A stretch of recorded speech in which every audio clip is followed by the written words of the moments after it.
¿Cómo les va? Muy buenos días. Esta es la primera mañana en un día, la verdad, muy particular, porque recién alrededor de la 1:30, 2 de la mañana, terminó la reunión, el plenario de 3 comisiones con dictamen favorable para el oficialismo para tratar mañana en diputados el proyecto Bases. Una jornada muy complicada, estaba previsto primero para las 18, luego se postergó para 20:30, comenzó a las 21 y el dictamen comenzó a circular alrededor de la 1:30 de la mañana y finalmente alumbró este número, 55 firmas convalidando el dictamen del oficialismo, después están con 45, enseguida estamos con detalles más puntuales, a cargo de Unión por la Patria, otro dictamen también del socialismo, otro dictamen también de la izquierda, pero el dato concreto es que el oficialismo consiguió dictamen, vamos a ir a precisiones en un ratito, pero todo indica con el respaldo de por lo menos un voto de un diputado de Unión por la Patria. Pero hay mucha cuestión para contar y para informar. Estoy con dos de mis compañeros que estuvieron trabajando hasta 3, 4 de la mañana, justamente con todos estos temas. Ella es Carolina Ramos. ¿Cómo le va, Ramos? ¿Cómo estás? Dice? Pido disculpas por mi cara de dormida, pero bueno, nos hemos quedado hasta muy tarde realmente trabajando y siguiendo el plenario de comisiones que terminó, como decías, 1:30, 2 de la mañana, con la firma del dictamen del oficialismo. Vamos a estar repasando el detalle de los bloques que acompañaron. En definitiva, todo el PRO, parte de Hacemos Coalición Federal y también Innovación Federal, el otro bloque que responde a gobernadores. 4 dictámenes de minoría, vos los mencionabas: Unión por la Patria, Socialismo y Margarita Stolbizer, Frente de Izquierda y Coalición Cívica también apareció con otro dictamen alternativo. Y en el día de hoy vamos a estar esperando la convocatoria a la sesión, que sería el día de mañana, Pato. Bueno, y otro hombre que estuvo trabajando, a Ramos la leía en La Voz, al señor Cantando lo leía en Letra P. Pregunta fundamental Cantando. Hubo firmas, pero con muchas objeciones. 34. 34 bueno, de las 50. Eso? De aquí a la sesión de mañana. De aquí a la sesión nada. En la sesión lo que significa, es que esas 34 firmas, esos 34 diputados están diciendo, ojo que yo hay varias cosas que quiero cambiar. Claro. O sea, vos tenés que construir como oficialismo ahora una mayoría para defender cada uno de los artículos. La ley en general quizá la tengas. Mayoría, perdón, de 129 en el recinto. Exactamente, ¿no? Los 129 los necesitas para abrir la sesión, para votar en general y después se va a votar cada artículo.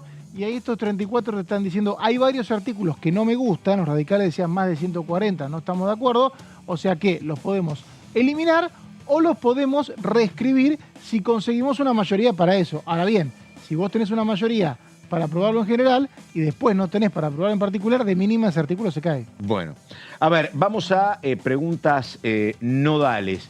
Porque tenía que construir una mayoría, lo que es la Libertad Avanza, que la consiguió con los votos propios, me parece que sin disidencias, después los votos del PRO, pero necesitaban más votos y veo que, por ejemplo, terminaron votando, puede ser que con objeciones, pero por lo menos 2 o 3 diputados de Yarlora, por ejemplo, y también un diputado que se referencia con Jaldo. Digo, para que tengan este comportamiento, ¿tiene que ver con que también ayer ingresó el proyecto de ganancias, que los gobernadores estaban pidiendo que volviera a ganancias porque es un impuesto que se coparticipa o no? Yo creo que no, Pato, que lo de ganancias va por otro carril porque los gobernadores mantienen el reclamo, por ejemplo, en las retenciones, que es un punto donde el gobierno no ha cedido. Digo, ayer hubo una reunión importante en Casa Rosada de la que participó Rogelio Frigerio, que llevó la voz de los gobernadores de Juntos por el Cambio. Aceptaron 6 pedidos de parte de los mandatarios provinciales. Uno muy importante, Pato, que tenía que ver con la coparticipación del blanqueo, de lo recaudado por el blanqueo, y otro también que tiene que ver con garantizar el pago a las cajas previsionales no transferidas antes de liquidar los fondos del FGS. Cuestiones muy puntuales que los gobernadores consiguieron, no consiguieron el tema retenciones, que sigue en pie, y está en un limbo todavía el tema jubilatorio, Pato. Claro. No vemos redactado hasta el momento, no sé si vos, Mauri, lo has tenido, la redacción final de cómo ha quedado el tema jubilaciones. Ahora, hay un espíritu de los gobernadores de decir, en la medida en que podamos, facilitamos a nuestros diputados para que este proyecto bases, aunque sea corregido, salga. ¿Hay algo de eso? Me parece que de parte... Hoy cuando hablamos de gobernadores, pensemos que más de la mitad no son peronistas. No, claro. O sea que hay que salir de ese chip de los gobernadores peronistas. Claro, no, yo hablo, perdóname, hablo de Yarlora, que es cordobesista, hablo de Puyaro, hablo de los gobernadores no peronistas, que son la mayoría, estuvieron ayer negociando diferentes modificaciones al texto. Modificaciones que muchas veces son temas que favorecen a las provincias y que no perjudican al resto de los diputados y al resto del país y que suelen pasar. O sea, necesitas la voluntad del gobierno, escribirlo y después el resto de los diputados por lo general no los objetan. O sea que son negociaciones muy puntuales y muy decisivas también y muy específicas. Como decía recién Caro, lo del FGS, a mí por ejemplo a la medianoche me decían que... El FGS es el Fondo de Garantía de Sustentabilidad, que es el respaldo que tiene el Estado en materia económica para la cuestión. A mí me dijeron que a las 12 de la noche estaba caída, podía llegar a caerse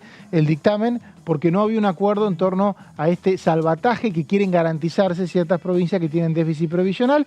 Hubo negociaciones, no se ponían de acuerdo y eso pudo haberlo tirado todo abajo. O sea, por un lado están esos temas, por otro lado está el tema de retenciones y movilidad jubilatoria, que ahí sí hay una mayoría o casi unanimidad de la oposición que está en contra, entonces esos artículos no pasan. O sea, va a ser muy difícil que pasen como están porque no tenés cómo votarlos. Si la mayoría está en contra, en el momento que lo vas a votar, no los podés votar. En el caso de retenciones creo que es claro, una negativa, y en el caso de movilidad jubilatoria creo que es tanto el miedo que hay por el empalme de una fórmula a la otra que algunos sectores de la oposición dicen, bueno, ya fue, dejemos lo que está y haga que haya bonos para reforzar en tal caso.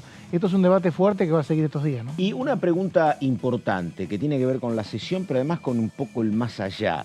Digo, han crujido los votos y los bloques porque uno ha visto que ha visto comportamientos distintos dentro del mismo bloque. Por ejemplo, digo, en el radicalismo, Benedetti, por ejemplo, dijo, yo acompaño. Y hay otros sectores del radicalismo que dijeron, no acompañamos, y lo mismo pasó en Hacemos, donde creo, me dijeron que el voto de Nicolás Massot, por ejemplo, fue muy importante para decir, terminamos respaldando cuando faltaban 1 o 2 votos.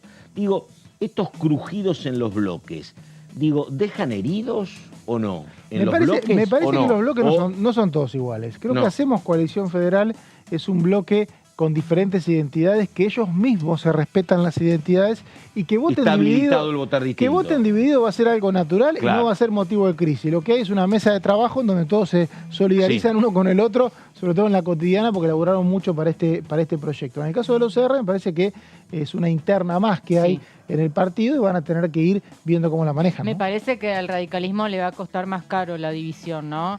Ahí lo que vimos es al sector alineado con De Loredo acompañando el dictamen y al sector alineado con Facundo Manes, que fue muy duro en un tuit publicado por la noche, no firmando ningún dictamen el sector de Manes, con lo cual hay que ver si en el recinto terminan absteniéndose o votando en contra del proyecto. Y en el caso de Hacemos, como decía Mauricio, es más natural que se produzcan estas divisiones porque desde su origen fue un bloque muy diverso, donde los hombres clave para garantizar el dictamen fueron Nicolás Massot, como bien decías, también Emilio Monzó y Pichetto, muy activos en el despacho de Martín Menem, terminando de redactar el dictamen, y un hombre de Yarlora que es Ignacio García Aresca. Yo estuve viendo todo hasta Mónica Fein, pero digo, me llamó algo la atención, tal vez es por la composición, porque no siempre los jefes de bloque integran las comisiones más importantes. A veces sí, pero otras veces no. Acá son 3 comisiones muy importantes: Legislación General, Asuntos Constitucionales y Presupuesto y Hacienda.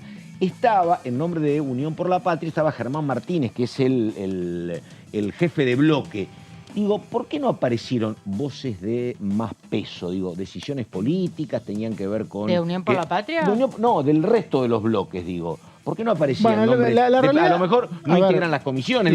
Primero no integran las comisiones. Claro. Y después que la comisión en realidad se estiró porque todavía se seguía negociando la letra chica del dictamen. Estaban negociando la letra chica del dictamen, acá ya se debatió bastante. Y de algún modo lo que viste es cómo los diputados que integran las comisiones hablaban y iban llevando un tiempo hasta que aparecieran las firmas. Una vez que aparecieron las firmas, el presidente del plenario, que era Gabriel Bonorini, el diputado de La Libertad Avanza, anunció que estaban las firmas y ya nadie más quiso hablar. Bueno, vamos a una cuestión central, porque me parece, incluso se lo decía creo que Margarita Stolbizer, ¿por qué no hicieron hincapié en lo fiscal, que es lo más importante? Y esto también lo dice el propio gobierno, lo dice Caputo: yo quiero equilibrio fiscal. Para que haya equilibrio fiscal tenés que tener la política, o piensa Caputo, tenés que tener esta política en materia de retenciones, subiendo 2 puntos para la soja, por ejemplo, y tenés que tener la política que nosotros pensamos que es la única viable en materia de jubilaciones. Ahora, acá lo que hay es mucho rechazo por parte de los que incluso votaron el dictamen, que insisten en bajar retenciones e insisten en otro sistema jubilatorio de cobro. ¿Cómo se va a saldar eso? Bueno, esto se salda en la votación en particular. Claro, pero digo, hay riesgo para el oficialismo. El oficialismo, ¿no? Esos dos artículos, claro. Esos dos artículos, hoy por hoy, tiene que todavía construir una mayoría para aprobarlos. Claro. Y las disidencias de algún modo manifiestan eso. Como también otros artículos que tiene que construir una mayoría cuando se realice la votación en particular. Así son los oficialismos cuando no tienen mayoría. Tienen que laburar para la votación en general y para cada uno de los artículos. Por eso son tan dificultosos los consensos y por eso a veces los oficialismos dicen, bueno, hasta acá. Claro. Porque si no, vamos a seguir viendo temas para corregir y esto no va a terminar nunca, ¿no? Digo, en términos políticos habrá que ver lo que pasa en la sesión, será obviamente muy trabajosa la aprobación de estos puntos, tenés que construir la mayoría de 129, pero está claro que incluso contrarreloj, pero es un alivio para el oficialismo haber conseguido dictamen de mayoría. Me parece que sí, fue un triunfo, lo consideró un triunfo porque de hecho buscó dictamen de mayoría. El dictamen de mayoría no predice necesariamente lo que va a pasar en el recinto. Vos podés tener un dictamen de minoría, pero si en el recinto conseguís más votos, de hecho vimos en los últimos años cómo el entonces oficialismo, el Frente de Todos, tenía dictámenes de mayoría, pero no tenía los votos en el recinto y no pasaba nada. Creo que uno era con el tema de la producción y el envasado de botellas de plástico. Sí, montones de temas tuvo dictámenes porque tenía mayoría en las comisiones. Por eso, si ayer el dictamen de mayoría era el rechazo de Unión por la Patria, no cambiaba el escenario del recinto. Pero la Libertad Avanza no quería ese título. Sí, no quería empezar perdiendo. Mayoría, no quería mostrar cierta debilidad, que si bien no es decisiva, era una foto compleja, ¿no? Primer testimonio de lo que pasaba ayer. El encuentro comenzó, la reunión de comisión, a las 21. A ver, uno de los testimonios. Tenemos 55 firmas, 34 de esas en disidencia parcial. El primer dictamen de minoría, 45. De Unión por la Patria. Diputado, no hace falta que se levante. Yo le doy la palabra si quiere. El primer dictamen de minoría es de Unión por la Patria con 45 votos. El segundo dictamen de minoría es de 3 votos de la coalición cívica. Y el tercer dictamen de minoría son 2 firmas de Stolbizer y Fein. Con eso, antes de dar por la izquierda... Uno por la izquierda. ¿Uno por la izquierda? Exacto. Sí, el diputado Castillo. El diputado Castillo. A último momento lo presento, diputado. Para cerrar, le voy a dar... Antes de concluir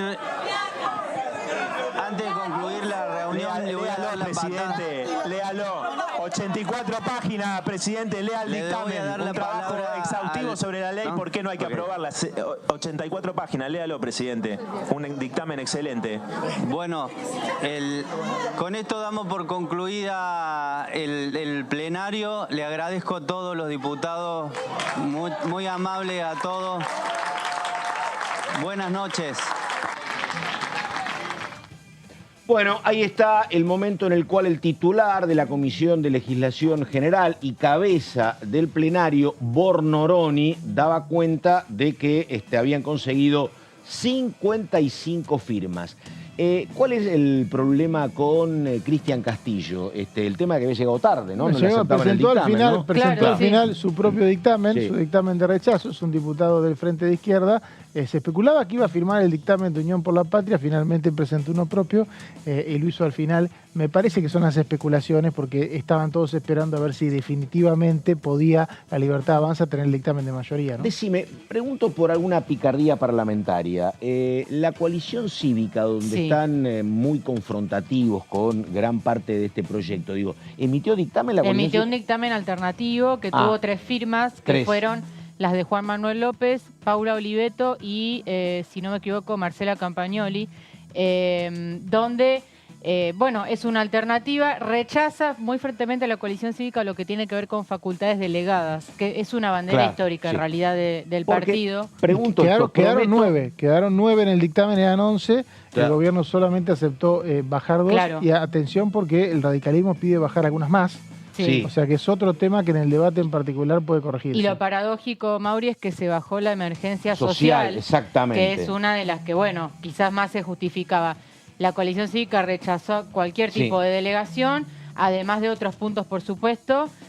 Hicieron esfuerzos hasta último momento para ir con el oficialismo, no se dio y finalmente firman dictamen. Pregunto por una cuestión muy parlamentaria que prometo que en algún momento lo voy a aprender. Ya denme tiempo que lo vamos a conocer al detalle. Decime, ¿qué pasa si puede, por ejemplo, Unión por la Patria sumarse al dictamen de la coalición cívica? Decir, che, nosotros no queremos dictamen propio, nos sumamos al tuyo y ya estamos en 48 y seguimos sumando. Bueno, y le complicamos la vida. Están firmados los dictámenes. Por separado, no te podés sumar al otro. Ya tuvo la posibilidad de ser cada uno de firmar su dictamen y de construir los consensos que construyeron. Está bien, pero digo, como estrategia política, Germán Martínez se puede sumar al... Porque dice, ellos no van a venir hacia mí. Yo voy a la montaña y sumamos lo mío más lo tuyo. No se va a llegar a votar, Pato, el dictamen de la coalición cívica. Se va a votar el del oficialismo. Entonces no se va a dar esa situación. No. ¿Entendés? Está bien. Justamente lo que define la cantidad de firmas de los dictámenes es el orden de votación. No del debate. El debate se debate todo junto. Ahora, ¿qué ocurre? El primer debate, el primer dictamen en votarse es el que tiene más firmas. En este caso sería el de la Libertad Avanza. Si el que más firmas era el de rechazo de Unión por la Patria, iba a ser el primero que se iba a votar. En ese caso puede ser que el recinto lo rechace y finalmente pasaba al segundo. Es una cuestión simbólica de orden, pero como decía recién Caro, los dictámenes que tienen 2 o 3 firmas nunca se llegan a votar porque antes se aprueba o se rechaza uno. Ahora, pregunto, lo que tiene que ver con el diputado por Tucumán, Agustín Fernández, que estoy diciendo esto porque he visto declaraciones de Shetling, por ejemplo, diciendo que efectivamente un diputado de Unión por la Patria terminó firmando también el dictamen de la mayoría, que cuando estaban juntando voto por voto, me parece que era como una cuestión esencial para el oficialismo lograr un voto de Unión por la Patria. Esto tiene que ver con negociaciones que ha habido paralelas del Ejecutivo con cada uno de los gobernadores. ¿Con qué tiene que ver? Ya que no firme el dictamen de Unión por la Patria, era un montón, porque como se estaba peleando a ver quién tenía más firmas, ya que no apareciera ahí, eso era el objetivo que tenía que tener el gobierno. Sí, estaba negociando el gobernador Jaldo la eliminación de algunos temas de la ley de azúcar que estaban incluidos en el dictamen. También está el tema del bioetanol, que es parte de la política de biocombustible que se modifica. Hubo diálogos con todos los gobernadores. En este caso, Jaldo tomó esa decisión, según anunció el diputado Pablo Shetling esta mañana, de pedirle a su diputado que por lo menos sea parte del bloque de Unión por la Patria en este tema, ¿no? Y una cuestión que vi en la provincia de Santa Fe. ¿Hay algún dato respecto a lo que pasa con Puyaro y ganancias? Porque acá lo que ha instalado es que los gobernadores quieren ganancias porque les coparticipan el 60%. Yo he escuchado gente de la provincia, ayer estaba dando vuelta por los pasillos de acá Puyaro diciendo, yo creo que la verdad no queremos ser los gobernadores la cara del regreso de ganancias y creemos que puede haber otros caminos para explorar. Digo... Hay un tema ahí con eso, Pato. El impuesto a las ganancias efectivamente se coparticipa, redunda en un ingreso a las provincias a medida que más se recauda, por lo tanto, cuanto menos gente lo paga, baja la coparticipación. Ahora, la coparticipación, como está diseñada, favorece mucho a las provincias chicas que reciben mucho más dinero del que aportan por encima de las provincias grandes. Por lo tanto, lo que yo escuchaba sobre todo en diciembre era que los legisladores y diputados que referenciaban a provincias muy chicas decían, ganancias a nosotros nos mata, nos saca dinero para pagar un mes de sueldo. Pero no tanto en las provincias grandes. Creo que en las provincias grandes el tema no redundaba tanto en lo fiscal. Está. Pero también está muy vinculado a otro dato de la provincia de Santa Fe, pero también tiene que ver con Córdoba. Lo que pasa con el Fondo de Garantía de Sustentabilidad, porque en la provincia de Santa Fe, por lo menos, hay mucho problema con la caja provincial de jubilaciones. De eso se trata, ¿no? De eso se trata. Hay 13 mucho provincias. problema, exactamente. Hay 13 provincias con déficit fiscal. Hay una ley del año 2020 que obliga a la nación a al menos cubrir el déficit hasta lo que sería una jubilación nacional, porque algunas provincias pagan un poco más, y lo que plantean provincias como la de Córdoba es que ese compromiso de la nación no se está cumpliendo y si se liquida el Fondo de Garantía de Sustentabilidad, quieren un compromiso escrito para que se cumpla. Yo te conté, creo, a vos, el tema, el propio secretario previsional de Santa Fe diciendo, muchachos, no podemos pagar jubilaciones de 1.800.000 pesos, que es el promedio en el Poder Legislativo, en el Poder Ejecutivo y en las empresas públicas, básicamente es la empresa de luz y alguna otra. Dice, esos sueldos no los podemos pagar más. Por eso me acordé ahora cuando aparecieron los gobernadores. ¿No? Las edades, hay edades de gente que se jubila muy joven. Sistemas, y eso hace que con el tiempo haya más. Cuentan esas cosas. En el Poder Judicial quedás viudo o viudo a los 35 años y a partir de ahí empezás a cobrar una pensión hasta 50 años más. Así que si estaban esas cosas, lo recordé ahora que apareció la cuestión de los reclamos en torno a el Fondo de Sustentabilidad. Bueno, 11 de la mañana con 20 minutos. Sí, nos quedó poquito tiempo, Pato, pero vamos a repasar el detalle de los dictámenes que se firmaron a la madrugada. Esto es información fresquita de lo que sucedió en el plenario de comisiones. Y finalmente, La Libertad Avanza logró el dictamen de mayoría con 55 firmas de las 115 total que componen el plenario de las comisiones de Legislación General, Asuntos Constitucionales y Presupuesto. Recordemos que muchos diputados integran más de una comisión, con lo cual hay que contabilizar no por diputado, sino por firma, porque puede pasar que algún diputado tenga firma doble. ¿Quiénes acompañaron? El Frente PRO, que incluye al PRO y también a diputados aliados, parte de la UCR, ahora vamos a ver el detalle, parte de Hacemos Coalición Federal, este bloque que incluye diversas identidades políticas, y también Innovación Federal, que es otro bloque que también tiene terminales en los gobernadores.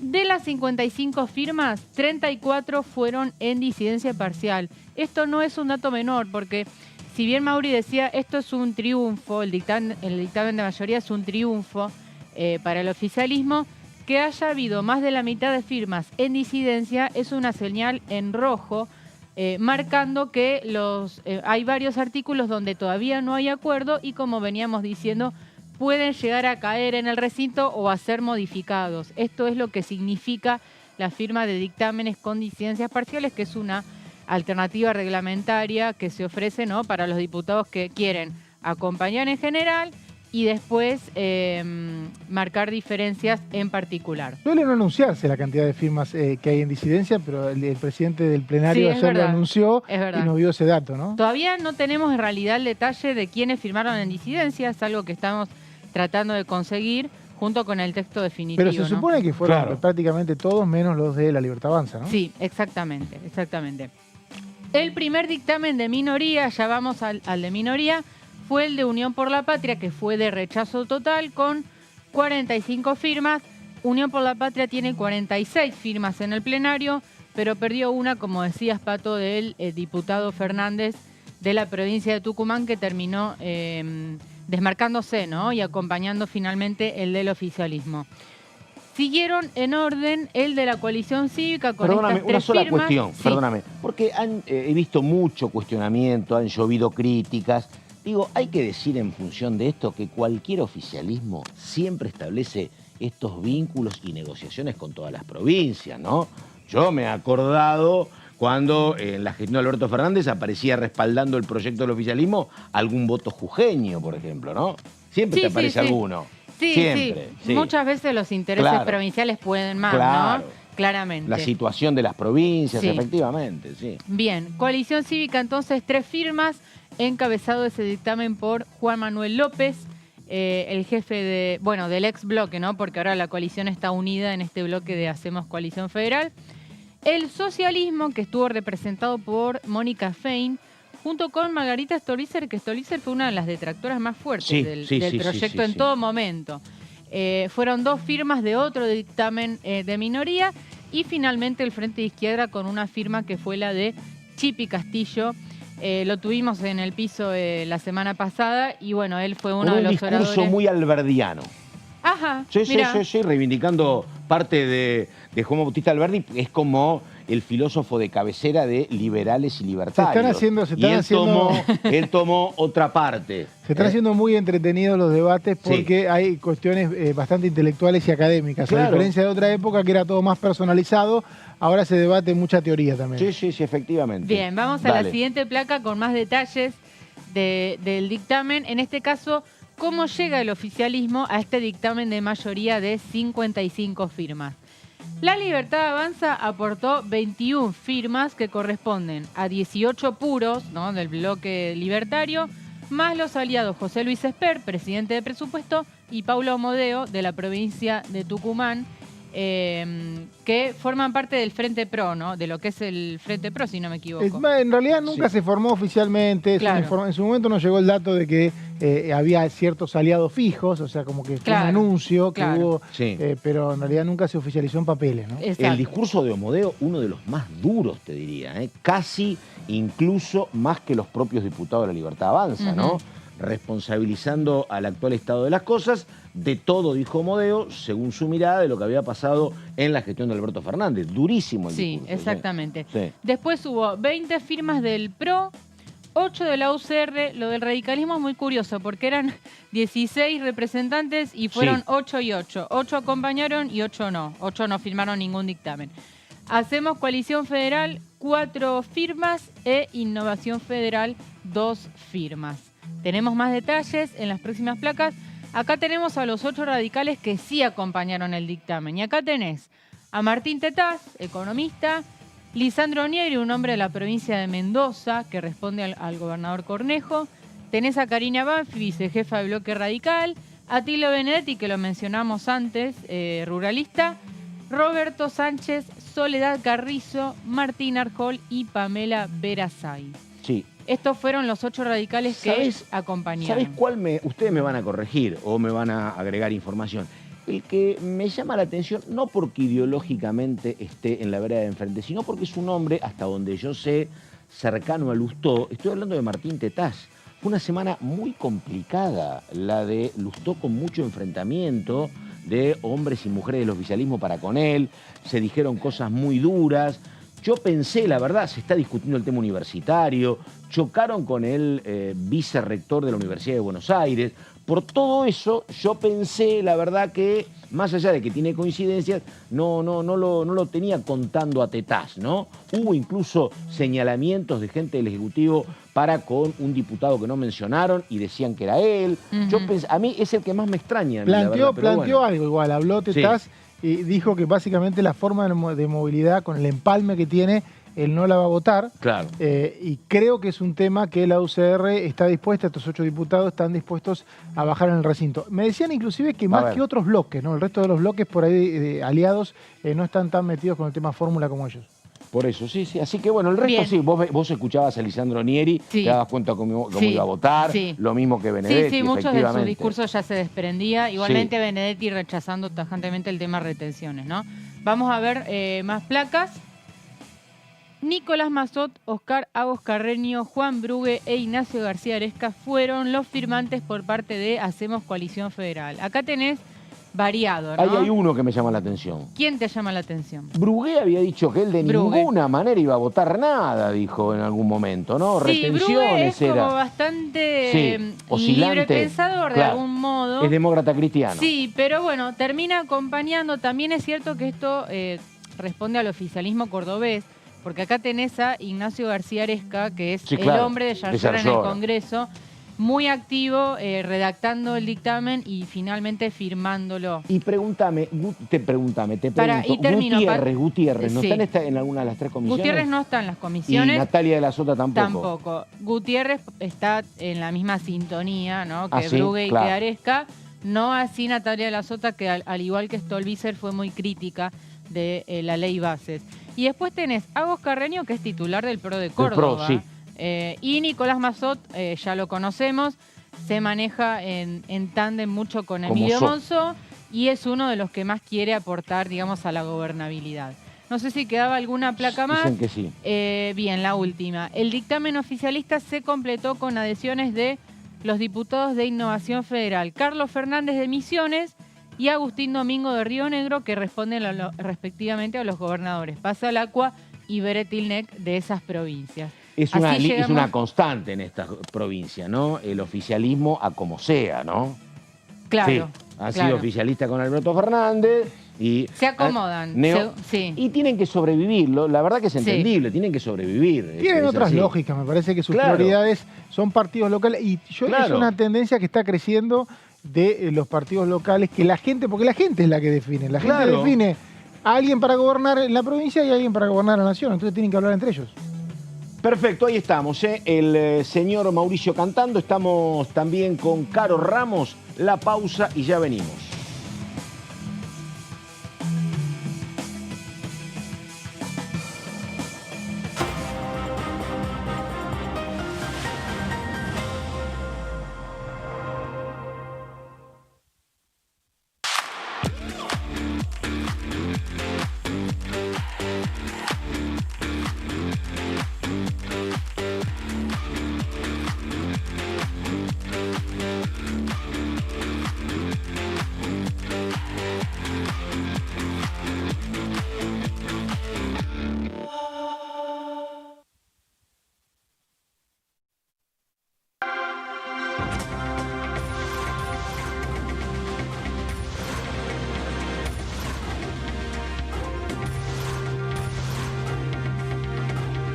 Ellos son tu voz en la segunda edición.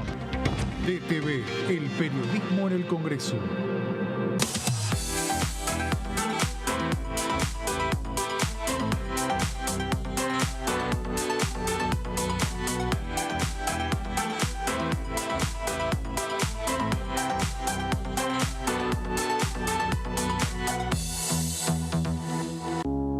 Las sesiones son el espacio donde los diputados debaten proyectos de ley para su aprobación, modificación o desaprobación. En una misma sesión se pueden tratar varios proyectos de ley. Desde el 1 de marzo, cuando el presidente las inaugura, se desarrolla el periodo de sesiones ordinarias. Entre el 1 de diciembre y el 28 de febrero se extiende el periodo de sesiones extraordinarias que solo pueden ser realizadas a pedido del presidente de la Nación. En el recinto, el bloque oficialista se dispone a la derecha del presidente de la Cámara, el bloque opositor mayoritario a la izquierda y en el centro los bloques con menos cantidad de integrantes. En el tratamiento, en general, los diputados tienen 7 minutos y los jefes de bloque entre 20 y 12 minutos conforme al número de legisladores que representen. La sesión es dirigida por el presidente de la Cámara de Diputados, que administra el uso de la palabra y las distintas instancias del funcionamiento. A la izquierda del presidente está el secretario administrativo, a la derecha el secretario parlamentario y debajo de él están los taquígrafos, que registran cada uno de los testimonios.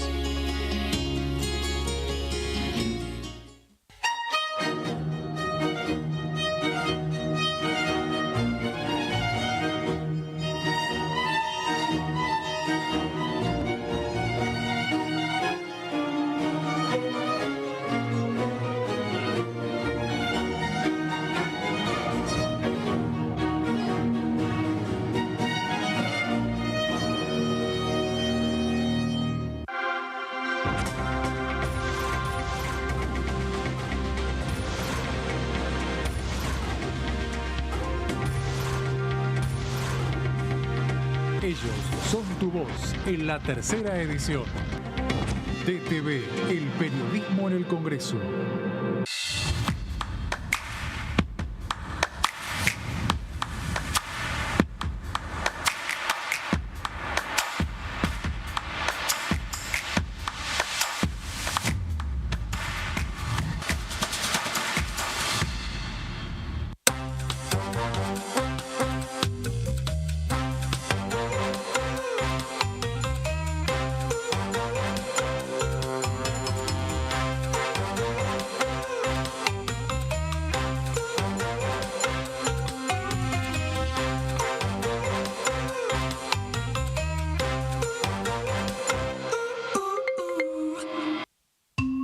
diferencia hay entre la Cámara de Diputados y la Cámara de Senadores? La Cámara de Diputados representa al pueblo de la nación argentina. Esto significa que las provincias más grandes y con mayor cantidad de habitantes tienen muchos más diputados que las provincias más pequeñas. La manera de establecer las cantidades es proporcional.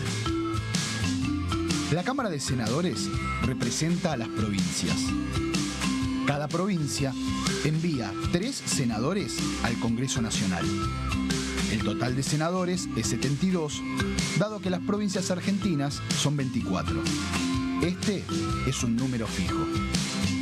Por ejemplo, la provincia de Buenos Aires cuenta con 70 diputados nacionales y la provincia de Tierra del Fuego con 5. Pero tanto la provincia de Buenos Aires como la de Tierra del Fuego cuentan con 3 representantes cada una en el Senado de la Nación.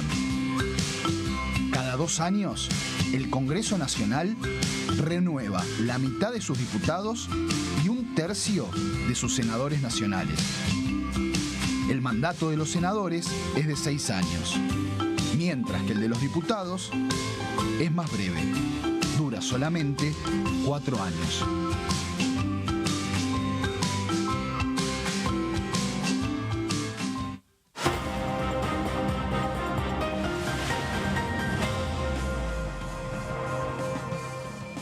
Bueno, aquí estamos, esta es la primera mañana, estamos con, recordamos, Carolina Ramos, estamos con yo, Mauricio Cantando. El dato central, alrededor de las 2 de la mañana se emitió dictamen para ley bases, 55 firmas, votaron representantes de la Libertad Avanza, del PRO, de la Unión Cívica Radical, del bloque Hacemos, algún provincial, si no se me escapa nadie. Esto se va a estar tratando muy posiblemente el día de mañana, pero todavía no hay convocatoria, así que nada, es la gran cuestión y todos estiman que va a ser una jornada muy peliaguda porque, bueno, hay mucho reclamo, mucha objeción dentro del propio dictamen. 34 objeciones hubo planteando que apoyaban, pero, bueno, todo esto se va a debatir y discutir justamente en la sesión. Ahora el turno del señor Gonzalo Solabarrieta, por favor. Buenos días, caballero.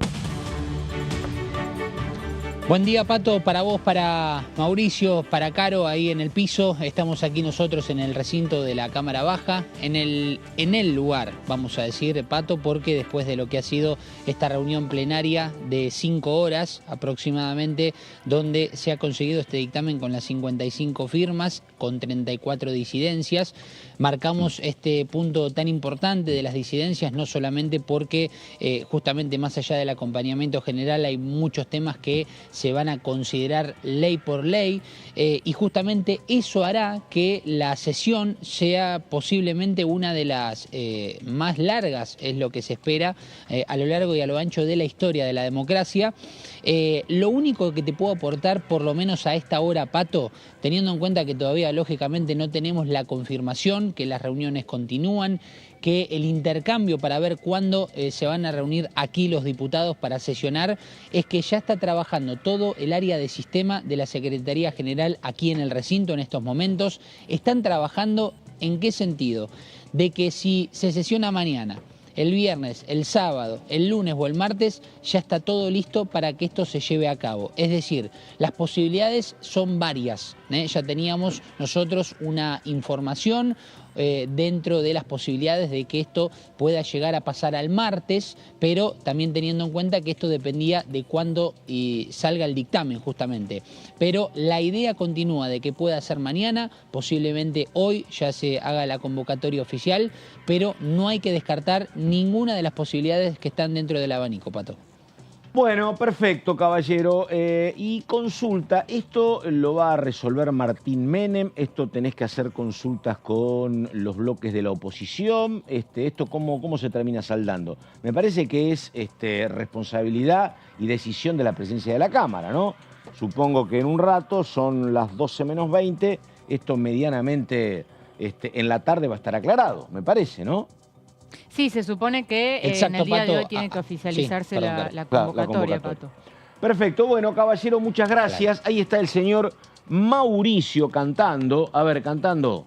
Bueno, ¿de qué hablamos? Mira, movilidad jubilatoria, el temazo. Justo vino un tema que veníamos hablando, que va a ser uno de los grandes debates. Me parece que inclusive es un debate fuerte hacia el interior de cada espacio partido, político, claro, porque no le encuentran la vuelta. Hay varios que me decían, estuvimos estudiando, nos da bien, nos da más o menos. El punto clave es que no se pierda, o sea, ¿cómo pasás de una fórmula a la otra, ¿no? Ese es el gran desafío que tiene siempre cuando se hace una nueva fórmula jubilatoria. El proyecto que envió, o sea, el proyecto antes del dictamen, deroga la fórmula de movilidad jubilatoria actual sancionada en 2020, que combina la variación de los salarios y de la recaudación del ANSES. O sea, hay una fórmula que combina cuánto varían los salarios, el promedio de las paritarias de todo el país, y cuánto más dinero le entró al ANSES, que eso es obviamente en función de los aportes que hacen los trabajadores activos, y en base a eso se define cuánto le aumentan los jubilados.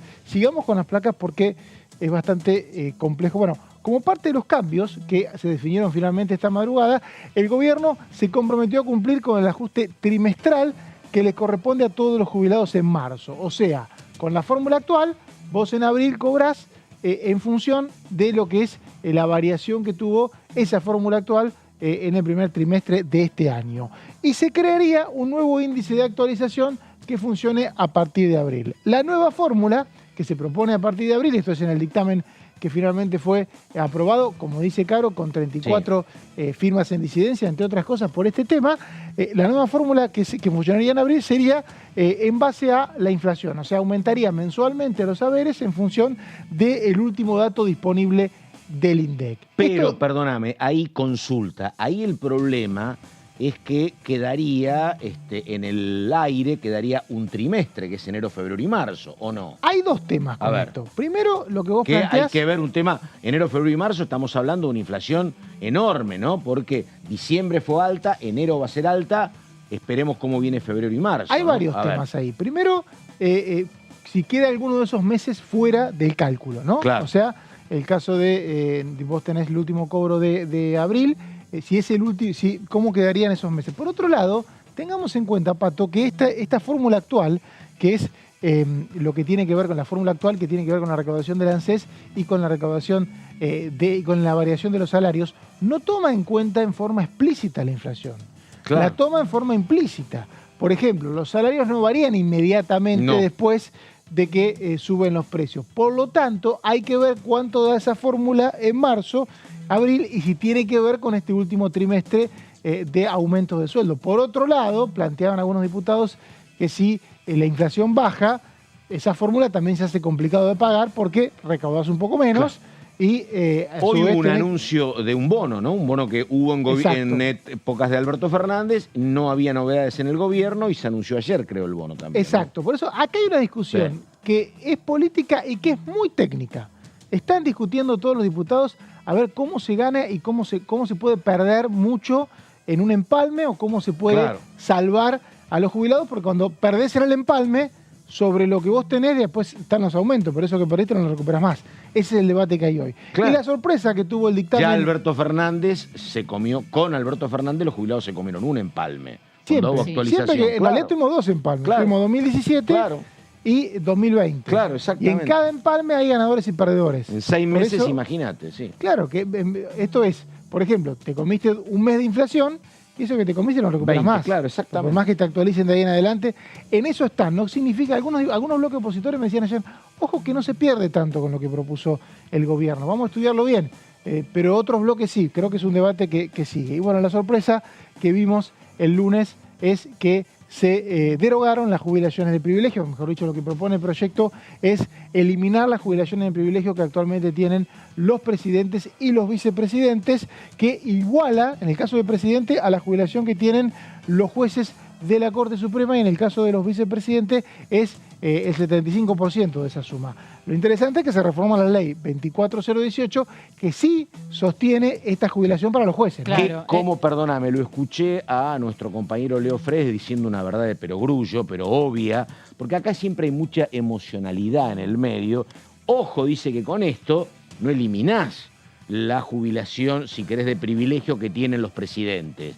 porque esto no es una ley retroactiva. No, es a partir de que, exactamente. De que rige la ley, o sea, no es a que partir de se mi termina la jubilación de privilegio de Cristina o de Macri. Milei y Villarruel en adelante, Justamente que creía que lo había detallado, pero claro. me dicen que no. Justamente, no es retroactiva porque ninguna ley puede ser retroactiva, porque hay derechos adquiridos, y lo que se hace con esta ley es que de acá en adelante esta fórmula presidencial, o sea, el propio Milei se autolimita su jubilación junto a la de Villarruel, y de ahí en más todas las fórmulas que vengan, de fórmulas presidenciales, van a tener una jubilación adaptada a la ley actual de sistema de jubilaciones y pensiones, o sea, a los aportes que tenga de tu vida privada, y seguramente habrá que amoldar cómo haces aporte los años que sos presidente, ¿no? Me parece que eso se va a sumar entre los aportes que vos tengas en tu historia de vida, pero no te vas a jubilar como presidente o como vice.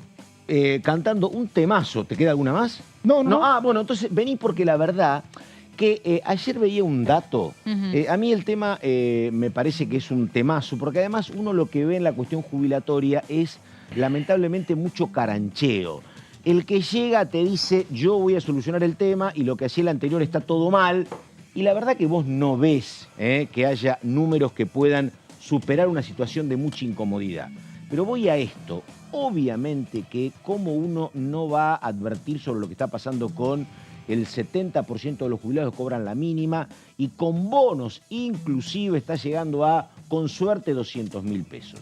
Pero para tener una foto de lo que es esta compleja realidad argentina, ayer veía un trabajo de alguien que está muy lejos de ser liberal o libertario, es un estudioso de las ciencias sociales, y él hace hincapié en en una cifra que no es nueva. Él dice, tenemos que ser obviamente permeables a todo lo que pasa con los jubilados, pero tengamos en cuenta dos números.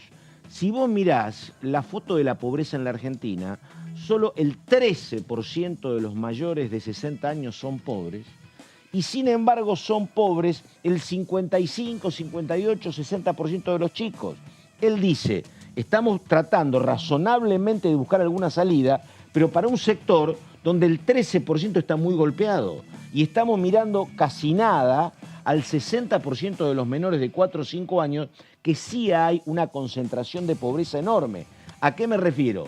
Por supuesto que el tema jubilados es absolutamente sensible, pero según estos números, que tienen que ver con números oficiales, digo, bueno, solo el 13% está golpeadísimo.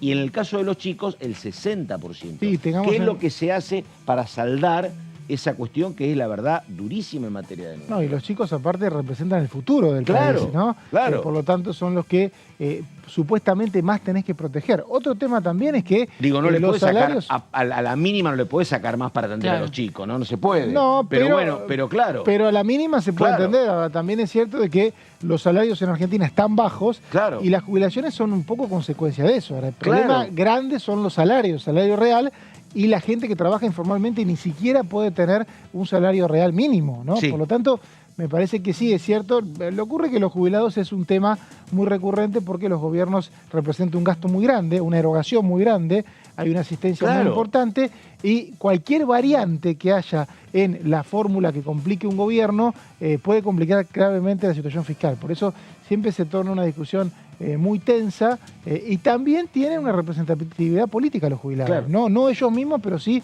representan un colectivo que los espacios políticos también tratan de contener, ¿no? Además, es que pasa, digo, ponele que vos estabilizás la economía, es un dato a favor, pero no tenés un panorama alentador en materia de lo que viene en cuestiones previsionales. ¿Por qué? Primero porque la verdad cada vez se vive más por una cuestión de mejoras en salud, efectivamente. Y después que la verdad tampoco parece un escenario posible que haya una multiplicidad de trabajo en blanco en un futuro cercano. Entonces, cada vez tenés más gente en condición de jubilarse y tenés menos posibilidad de captar recursos. Totalmente. Tema que, digo, hoy lo arreglás hoy y resulta que dentro de un año no es que estás mejor, estás peor otra vez. Lo que pasa es que tenés cada vez que la gente vive más y la edad jubilatoria está clavada en una expectativa de vida que ya no es real. No, claro. Por lo tanto, tenés una cantidad de tiempo a la gente jubilada que en algunos casos en las provincias, lo hemos hablado, sí, puede hasta superar los años que está activo. O sea, no hay ningún, sí, claro, no hay ningún sistema jubilatorio que te aguante así. No, no, claro. Bueno, son temas estructurales que están sí, pendientes de debate, ¿no? Y te digo, la verdad, acá uno tiene para enojarse porque no hay ni siquiera un poquito de audacia en ninguna dirigencia política para tomar medidas que obviamente pueden ser medidas antipáticas, pero son las que tenés que tomar. Digo, estoy pensando, Macron en Francia decidió que la jubilación era a partir de los 67 años y pagó costos políticos. Bueno, pero la verdad, digo, le estás tirando o le estás preparando el escenario al que viene. Si no, vos no resolvés nada. Y la verdad que la cuestión es cada vez más complicada. Y bueno, quizás haya falta consensos casi mayoritarios en estos temas. Claro. Está pendiente una nueva ley previsional. Argentina se comprometió ante el fondo, ante eso también una ley, creo que fue del año 2016, que se aprobó una ley, creo que la famosa ley de reparación histórica, claro, tenía la promesa de hacer una reforma previsional en donde hay que tomar los datos reales. Claro. Y ahí es donde por ahí los partidos políticos obviamente se sienten un poco presionados por ciertos colectivos que después obviamente van y votan, ¿no? Sí, y ayer yo te digo, yo era conteste de todos los reclamos, porque ¿quién no tiene en la familia a alguien jubilado y sabe lo complicado? Que como dice el diputado Daniel Arroyo, ojo que la cuestión, esto lo hablábamos los otros días también con Mauricio, por ahora tenés el hecho de que la mayoría de los jubilados son propietarios. Ese escenario se te modifica para mal en 10 años, deja de ser así y es mucho más complicado. Pero la verdad que ningún gobierno, ninguno, desde el peronismo a los libertarios, ninguno tiene una receta para que haya un haber digno para los jubilados, no la tiene nadie. Y a eso se suma que el gobierno no quiere tocar otro tipo de gastos, ¿no? También como para equilibrar un poco la balanza, ¿no? En la oposición le está reclamando, por ejemplo, miremos los gastos tributarios, coparticipemos el impuesto país, el impuesto al cheque. Ellos dicen hay alternativas para no tener que quitarlo a los jubilados o subir retenciones, ¿no? Bueno, por ahora ninguna tendría el visto bueno, ¿no? Sí, es que hoy lo escuché a Paultroni, porque esto tiene que ir al Senado después, ¿no? Y Paultroni, claro, lo que él dice, primero y antes que nada el equilibrio fiscal, después veremos. Si sobra, una vez que lleguemos al equilibrio, habrá para los jubilados, habrá... Claro, el tema es, bueno, cómo llegás al equilibrio fiscal, ¿no? Sí, sí, totalmente. El punto también es que ¿a costa de quién? Sí. Es una masa de recursos muy grande la que representa las jubilaciones y las asiste el Tesoro. Claro. O sea, evidentemente los aportes que se hicieron no alcanzaron o la administración que hubo de esos aportes no fue suficiente como para que se paguen las jubilaciones que se pretenden. Y también es cierto de que hoy no es digno el salario. Claro. Si tuviéramos una jubilación, por ejemplo, que siempre se habla del 82 móvil, creo que el ANSES tiene un poco menos, 60, 65, pero algunas provincias tienen 82 móviles. Sí. Es un montón. Dicen que en el mundo no hay 82 móviles, quedan en Argentina nomás. Claro. Ahora, si el salario es malo, es lógico que ese 82 móvil no te alcanza. O sea que tiene que ver muchas veces con... Es un microclima. ¿Sabes dónde es bueno? En las provincias, en el Estado. En el Estado el sueldo... Bueno, pero hoy, si hoy bajó mucho el salario. Claro. El salario real hace muchos años que es bajo.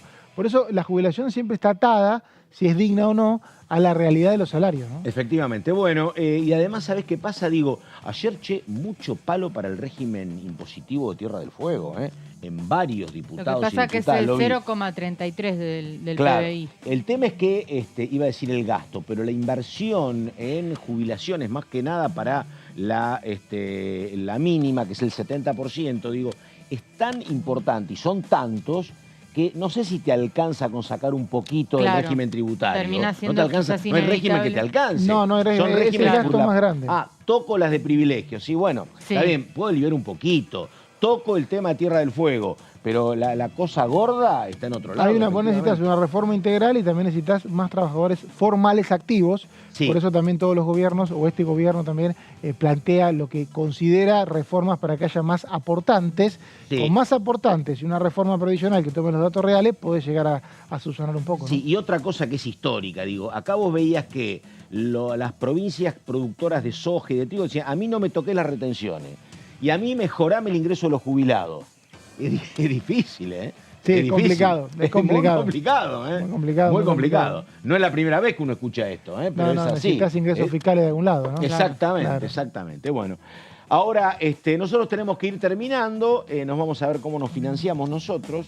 Va a tener que pagar el café cantando, seguramente. Seguramente. Bueno, pero nada, es lo que nos había contado temprano el señor Gonzalo Solaberrieta. Habrá que ver si en las próximas horas se comunica la sesión para tratar el proyecto Bases, que tuvo dictamen esta madrugada y todos indican que va a ser una sesión prolongada, porque son algo así como 500 y pico de artículos y hay alrededor de 34 objeciones para con el dictamen de 55 firmas que obtuvo el oficialismo en la madrugada de hoy.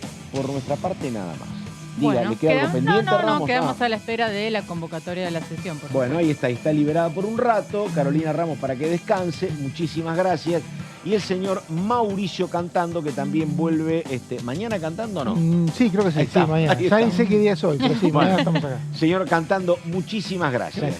Bueno, por nuestra parte, nada más. Enseguida, Horacio Embón, gracias, buenos días.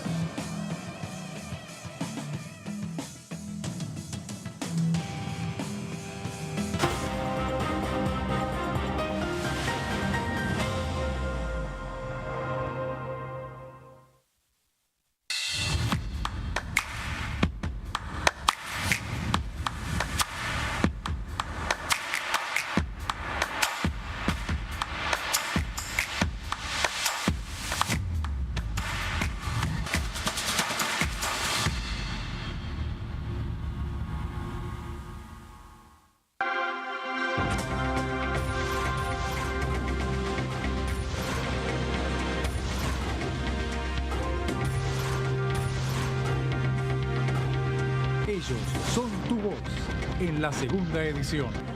DTV,